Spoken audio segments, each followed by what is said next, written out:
Imagine you're the pilot of a small plane flying over a vast, featureless ocean. No roads, no signs.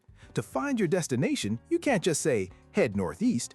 You need a precise, universal language. That language is bearings. In Year 10 math, we use true bearings. The rules are strict but simple. Always start from north, which is 0 degrees, and always measure clockwise in a full 360-degree circle.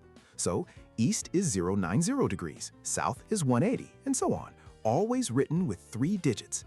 It's the standard for aviation and shipping because it leaves no room for error. Now, say a boat travels from a harbor on a bearing of 070 degrees. How does it get back? There's a beautifully simple rule. Just add or subtract 180 degrees. The return journey is on a bearing of 250 degrees.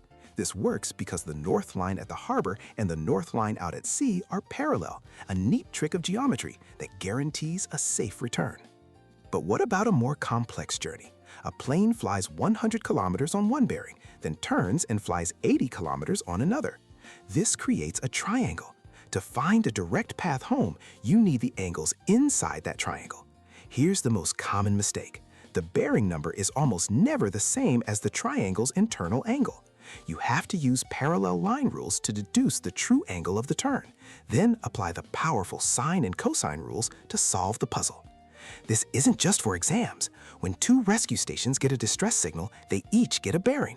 Where those 2 lines cross on a map, that's the location of the emergency. It's the same math. It's how a robot vacuum finds its way back to its charger. Bearings are the invisible language that keeps our world on course.